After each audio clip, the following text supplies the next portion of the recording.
You can live without sex. You heard me right. You can live without sex. You can live without it. You can go for a year, for 2 years, for 10 years, for as long as you want without having sex. And it is not miraculous, no. It is a possibility that you can live without it and do well without it. Listen, most of you ladies, you became productive at the age of 12. That is when you started having your periods. 11, 12, 13. But it was not until you got to the age of 20, 23, 25 that you started to have sex. So in actual sense, with your productivity, you spent 13 years without having sex. Mostly because you are focused on education, on improving your life, on things that actually mattered. Important things. And I'm not saying sex is not important. It is. But you focus on other important things. And you spend 13 years of your productive life not having sex.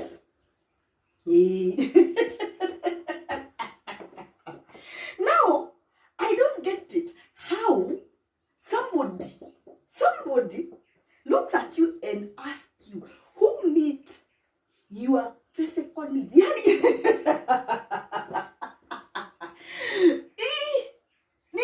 And they are even offering to meet your physical needs when they don't see a man around you or a woman around you. They want to offer because these needs are very important. Who is meeting them? They are kind of making people feel like you can't live without it. And my friends, you have lived without it previously. And how did you do it? You don't need me to tell you how you did it. You just need to sit down and refresh your memory. Those 13 years that you spent having your periods, being productive, how did you manage to not have sex? What were you doing? How are you meeting those needs, those physical bodily needs? Yani, unajua wameingia kwa akili za watu. Ni nani anakushughulikiaga? They are offering, wanajitolea. Mimi naweza jitolea. Uje, nikushughulikiage mahitaji yako ya kimwili. Unaweza ishi bila gono. Unaweza. You can live for as long as you want. All you need is discipline and being busy and focusing on other important things. Na sijasema sex si important. If you want to have it and you can have it, have as much as you want. But lately I've realized so many of you are tolerating things, putting up with things, just because they need somebody beside them to be meeting those needs. Msichana, wewe ni mrembo, uko na mambo yako, you've gotten everything. You even have children. You have ulipewa watoto. Unajua kuna kuwaga na madonnas wa watoto wengi. Ulipewa, uko na watoto 3. Lakini unakuta mtu anakuuliza nani? Ni nani? Anakutimiziaga mahitaji yako. And unapata mtu amejipanga, anaenda anatafuta kimutu kia kumutimiziaga mahitaji. Alafu hiyo kimutu kinakuja kinamumaliza. Most of you are putting up with things just to help people to be meeting their physical needs. Because the society has made you believe you can't live without them. You can't live without sex. You go for a man. You sit down today and tell people, I've gone for a man without sex. They are going to ask, oh my God, how? wow.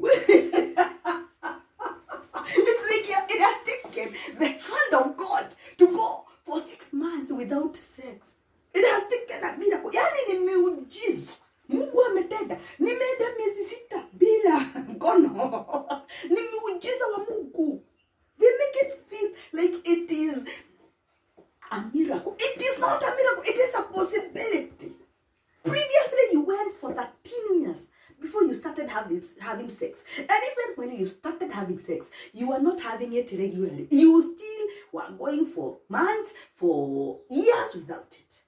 Sasa, umefika 50. Hata nguvu hauna.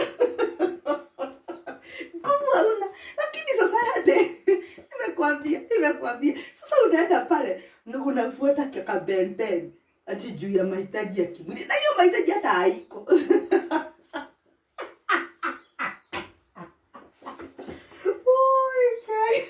You can live without sex. You have lived previously without sex.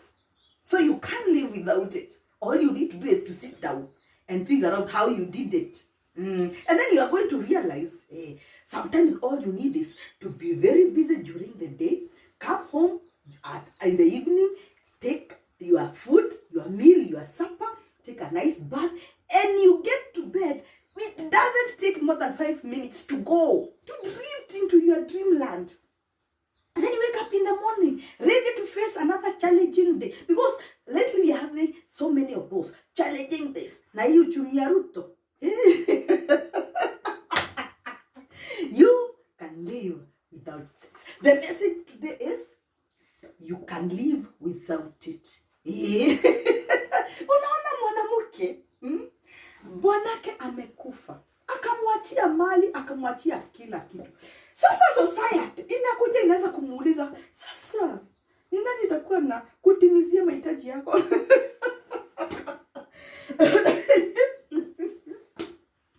Na hata huyo bwana before akufe, Mungu mnakulana, mlikuwa mnaendanga mwaka miezi 6 haujaguswa na ulikuwa unaishi. Uko una cheat on him kwa sababu utaki upatikane, usiachwe, na ulikuwa unaenda for 6 months, for a year without it. Lakini sasa venye amekufa, watu wanakuja kukupea rabirabi, alafu wanakuambia na sasa mimi niko available. Mimi naweza jitolea niwe na meet mahitaji yako. I can't be meeting your needs, your physical needs. They offer. And then wewe na ujinga yako. Unaweza kujiambia you can't live without it. Unajipata mali uliachiwa na bwanako ya watoto wako inamalizwa. Inakulwa tatungauro eventually watoto wako hawana kitu. Zimekulwa zote na wanaume. Ukitimiziwa mahitaji ya kimwili. Oh guy. Tuacha ujinga. You can live without sex. You can go for 10 years, 50 years. All you need is discipline and busy. Na usikae kila kitu inaongewa pale ni sex. Kuna watu kikaa na wao hakuna topic kingine, hawatakuambia mali mashamba zinauzwa, hapana, hawatakuambia mambo za mijego, hapana. Kila sani ule anakaaje, ule anaweza mtu anasetiana aje. Ukae na watu wenye wanakukuza kiakili. Alafu ukue busy. Na ujichunge and love yourself. Most of you are tolerating things just to put up with somebody because they are meeting your physical needs. You can live without those. Sio chakula. Lazima ukule, hapana. Sio chakula. Na umewahi ishi bila. So still unaweza ishi bila. Na sio miracle, hapana. It is a beautiful, beautiful morning. How are you?